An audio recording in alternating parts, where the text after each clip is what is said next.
बिस्मिल्लाहिर्रहमानिर्रहीम। इस्लाम और हदीस की रोशनी में जहेज या दहेज क्या है?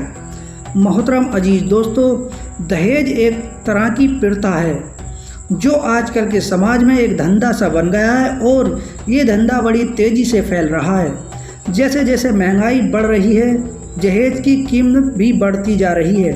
इस्लाम में जहेज को एक लानत कहा गया है। ये प्रथा इस्लामी शरीयत के ख़िलाफ़ है। इसे इस्लाम कोई दर्जा हासिल नहीं, ना ही ऐसा कोई अल्फाज इस्लाम की किसी किताब में लिखा है।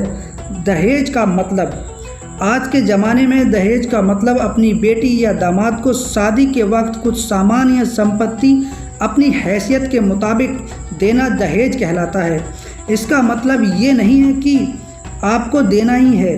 अगर कोई लड़का या उसका परिवार किसी लड़की के माँ बाप से आगे रहकर कुछ मांग रहा है या उसकी डिमांड कर रहा है तो ये इस्लाम में नाजायज़ है। ऐसा करने वाले शख्स की इस्लाम में कोई जगह नहीं। हर माँ बाप अपनी बेटी को कुछ ना कुछ देने का शौक़ या जज्बा रखते हैं। अगर खुशी से दे रहे हैं तो कोई बुराई नहीं है, लेकिन लड़के वालों की तरफ से फरमाइश करना या ऐसा कहना कि ये तो हमें ये चाहिए ही सही नहीं है तो शादी नहीं होगी, ये कहना गलत है। ऐसा करने वाले लोग क़यामत में खुदा के अजाब का शिकार बनेंगे दहेज की लानत की वजह से। आजकल कुछ गरीब माँ बाप लड़की के पैदा होने पर बहुत परेशान हो जाते हैं और लड़की के पैदा होने पर अफसोस जाहिर करते हैं, जबकि लड़की तो खुदा का दिया हुआ एक तोहफ़ा है। अपनी बेटियों को एक बोझ न समझें, उन्हें अल्लाह की दी हुई नेमत समझें। अगर कोई आपसे दहेज की मांग कर रहा है तो इसमें अपनी बेटी की गलती ना मानें। आप उस वक्त अल्लाह का शुक्र अदा करिए कि आपकी लड़की एक लालची शख्स या परिवार में जाने से बच गई।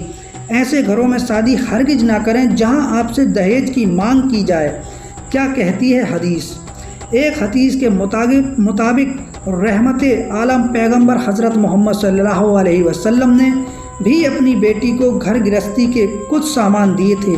अगर माँ बाप थोड़ा बहुत सामान अपनी हैसियत के मुताबिक दे देते हैं तो इसमें कोई बुराई नहीं है, लेकिन ऐसे सामानों की लड़के वालों की तरफ से फरमाइश करना गैर इस्लामिक है।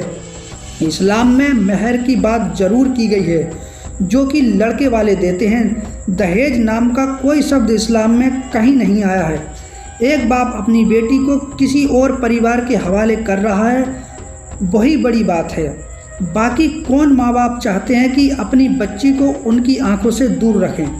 आजकल के दौर में देखने में आता है कि लड़के वाले लड़के के लिए अच्छी खूबसूरत लड़की तलाशते हैं। भले ही लड़का कैसा भी हो, उनको लड़की खूबसूरत चाहिए। ऊपर से तरह तरह की फरमाइश करते हैं कि लड़की कितनी पढ़ी है। कहने का मतलब लड़के के स्टैंडर्ड के मुताबिक ही है या नहीं।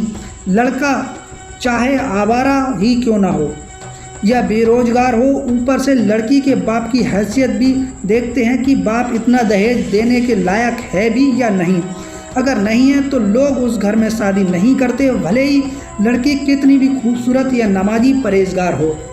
ऐसे लोगों को समाज को ये दिखाना होता है कि हमने इतने बड़े घर में अपने लड़के की शादी की है, लड़के के ससुर के पास इतना पैसा है तो लड़के के आराम ही आराम हैं। जो लड़की पहले देखी थी उसके घर के हालात सही नहीं थे, घर भी छोटा था और लड़की का बाप भी गरीब था, फलाना बातें। ऐसा करने से समाज की गरीब लड़कियों की शादी अच्छे घरों में नहीं हो पाती और ऐसी गरीब घर की नेक अखलाक लड़कियों को फिर ज़्यादा उम्र के नौजवान से शादी करनी पड़ती है जो कि उन लड़कियों के काबिल नहीं होते। माँ बाप भी ऐसी लड़कियों की बढ़ती उम्र देखकर किसी से भी उनकी शादी करवाने को राजी हो जाते हैं। दहेज और हमारा समाज, आजकल देखने में आता है कि अगर लड़का डॉक्टर इंजीनियर है तो लड़के वाले उसके रुतबे के मुताबिक लड़की वालों से मनमर्जी दहेज की मांग करते हैं कि हमारा लड़का तो सरकारी अफसर है, इतना कमाता है तो हमें भी इतना दहेज चाहिए और बारातियों के लिए अच्छा खाना चाहिए, गाड़ी चाहिए, कैश पैसा चाहिए, फलाना बातें। भले ही लड़की का बाप उसके लायक है या नहीं, मजबूरी में ऐसे माँ बाप को अपनी बच्ची की खुशी के लिए लाखों का कर्ज लेना पड़ता है ताकि उनकी बच्ची अच्छे घर में जाए। ऐसे माँ बाप को एक बार ये सोचना चाहिए कि ऐसे लोग अगर पहले से इतना कुछ मांग रहे हैं तो आगे कितना मांगेंगे, और क्या गारंटी है कि उनकी लड़की उस घर में खुश रहेगी।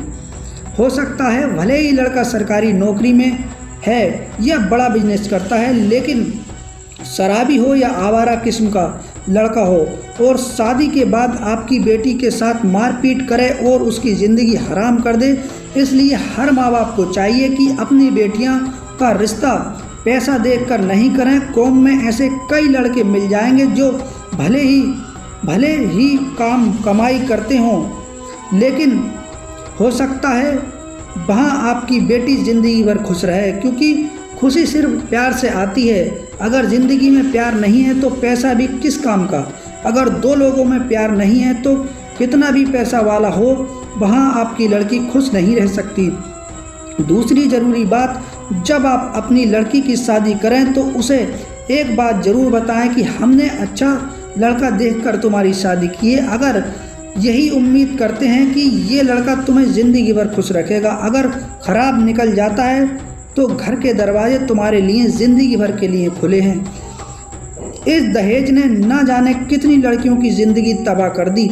ऐसे लोग जो लड़कियों के साथ दहेज के नाम पर उससे और उसके माँ बाप को परेशान करते हैं, भले ही ज़िंदगी रहते बच जाए, लेकिन खुदा से उन्हें कोई नहीं बचा सकता। दहेज के मामले में आपको क्या करना चाहिए? एक अच्छे और नेक लड़के या परिवार की ये पहचान है कि वो लड़की के घर वालों से दहेज की बिल्कुल बात ना करें और लड़की के घर वालों को यही बोलें कि हमें बस आपकी लड़की चाहिए, यही हमारे लिए बहुत बड़ी बात है। दहेज की बात पर बिल्कुल सख्ती से लड़की के बाप को मना करें कि हमें दहेज की ज़रूरत नहीं। इससे अगर कोई गरीब बाप का बोझ कम होता है और उसके चेहरे पर एक खुशी आती है तो वही खुशी आपको जन्नत के रास्ते तक ले जाएगी। फिर भी अगर लड़की का बाप कुछ सामान देना चाहता है ताकि उसकी लड़की को आगे कोई तंग ना करे, तो लड़के को चाहिए कि लड़का पहले से ही अपनी कमाई से ऐसा सामान घर में लेकर रख दे और लड़की के बाप को बोल दे कि आप जो सामान देना चाहते हैं वो सारा सामान हमारे घर में मौजूद है और सामान की ज़रूरत नहीं और सामान रखने की जगह भी नहीं है। ये नेक काम करने से बेशक अल्लाह आपसे खुश होगा। उसके बावजूद लड़की के माँ बाप कुछ देना चाहते हैं तो फिर आप मना मत करें। यही इस्लाम हमें सिखाता है कि आप ऐसा काम करें कि आप समाज के लिए एक मिसाल बन जाएं और दहेज जैसी लानत ख़त्म हो जाए। अगर आपको अपनी आखिरत सुधारनी है तो इस्लामी तौर और तरीक़ों पर अमल करें। दहेज इस्लाम में अभी तक क्यों ज़िंदा है? इसकी वजह यही है कि हमारी ज़िंदगी के अंदाज और तौर तरीके इस्लामी नहीं हैं। लिहाजा आपसे गुजारिश है कि शादी जैसे मुबारक दिन का मजाक ना बनाएं। शादी में फिजूल खर्चे से बचें, दहेज ना मांगें और जिस लड़की को अपने घर ला रहे हैं उसे अपनी ही बेटी समझकर घर पर लाएं। और लड़के और उसके परिवार को चाहिए लड़की को एहसास भी ना होने दें कि वो किसी पराए घर से आई है। खुदा हाफिज। मिलते हैं नेक्स्ट वीडियो के साथ।